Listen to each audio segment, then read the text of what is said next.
Memanas membara. PDIP mempertanyakan anggaran MBG yang diambil dari dana pendidikan. Langsung dijawab oleh Seskap Teddy, jika tidak ada mengurangi program pendidikan. Masa sih?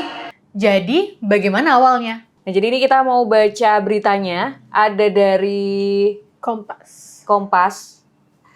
PDIP membahas isu program MBG pakai anggaran pendidikan. Kemudian dijawab langsung oleh Seskap Teddy. Nah, Seskap Teddy sepertinya reaktif dengan pertanyaan dari PDIP. Kemudian Seskap Teddy menjawab, MBG tidak mengurangi program pendidikan. Jadi kemarin ada sedikit pihak yang menyampaikan bahwa program makan bergizi gratis itu mengurangi program dan anggaran pendidikan. Sehingga sekolah terbengkalai, kemudian guru-guru tidak diperhatikan. Jadi saya mau jawab, itu narasi yang keliru, ucap Teddy Indrawijaya. Oke, di sini ada komponen era Jokowi sama di era Prabowo.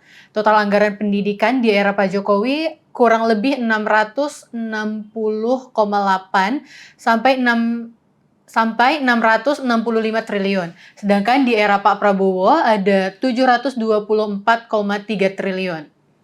Porsi APBN di 20% untuk di era Pak Jokowi, sedangkan di era Pak Prabowo lebih dari 20%, klaim 22% plus-plus. Karakteristik fokus pada peningkatan kompetensi dan guru, sedangkan di era Pak Prabowo peningkatan signifikan dan fisik, sekolah dan digitalisasi. Bisa kita lihat ya Kak, perbedaannya sedikit cukup signifikan di era Pak Prabowo dan Pak Jokowi. Jadi di era Pak Prabowo memang ada kenaikan anggaran pendidikan, tapi di anggaran Pak Prabowo ini anggaran pendidikannya naik karena di dalamnya ada BGN. Ya, program MBG ini MBG, ya Kak. Betul.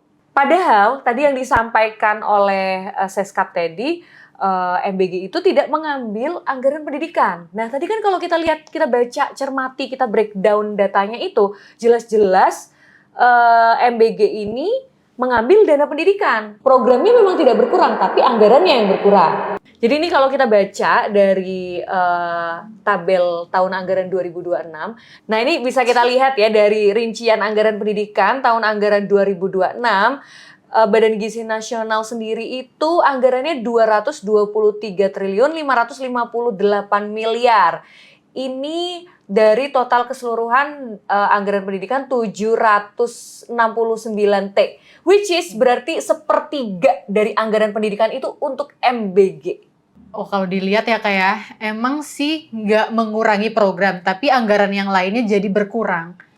Benar, kan? iya. Jadi programnya dipaksa tetap berjalan dengan anggaran yang turun dari tahun sebelumnya ya, karena itu tadi ada efisiensi karena emang terserap untuk MBG tadi. Jadi ketika Seskap Teddy menjawab ini nih, aku ragu nih, dia nih udah baca datanya dengan benar atau memang asal jawab aja gitu loh. Kita kan jadi curiga ya, lagi jadi bertanya-tanya. Ya, padahal yang jadi pertanyaan sekarang tuh anggaran sebesar itu habisnya buat makan aja atau gimana ya Kak? Padahal kan PR di Indonesia tuh banyak banget yang perlu kita garap gitu kan. Bener. Soalnya pendidikan kita tuh masih jauh gitu dari kata sempurna. Yes, bener kan, Kak? betul. Aku setuju banget Ulan. Dan ini juga kan yang menjadi keresahan banyak masyarakat ya, bahwa sebenarnya urgensinya memaksakan MBG, bahkan MBG juga tetap berjalan di bulan Ramadan, sampai netizen pada komen ini yang bisa memberhentikan MBG hanyalah kiamat.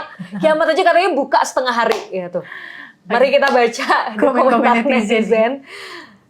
Ini ada dari Sugeng Simple, bukan mengurangi program, tapi mengurangi anggaran. Bedakan itu. Nih, aku juga mau baca dari satu gd.techme. Lo jadi Seskap karena jadi ajudannya Prabowo. Lo tahu apa tentang pemerintahan? Nih, ada juga balasannya dari Naramastra. Oke, aku baca, coba ditunjukkan datanya Om, bukan pakai trust me bro. Nah itu tadi, berarti jadi kan ini. Nah nih, terus ada komenan juga dari Al-Fatih Hardogan, selalu berkelit padahal rakyat tahu. Nah itu tadi bener banget tuh yang disampaikan netizen tadi. Apa yang disampaikan, jawaban dari Seskap Teddy ini tidak berdasarkan data yang akurat. Ini jadi curiga kan kita. Ini dia sebenarnya baca datanya nggak sih, kok asal jawab gitu, terkesan jadikan apalagi data ini tuh accessible, bisa diakses oleh seluruh masyarakat gitu kan, itu Benar. terbuka di website. Ya, jadi stop lah ya untuk membodoh-bodohi rakyat. Iya, jangan pakai trust me, yang ngomong itu by data gitu loh. Nah, ini ada dari komenan dari Sixbus. Ini Seskap kebanyakan bohongnya. Omongannya sama fakta di lapangan selalu beda. Bahaya banget nih orang. Aspet. Itu ya bentuk Oke. kemarahan netizen ya.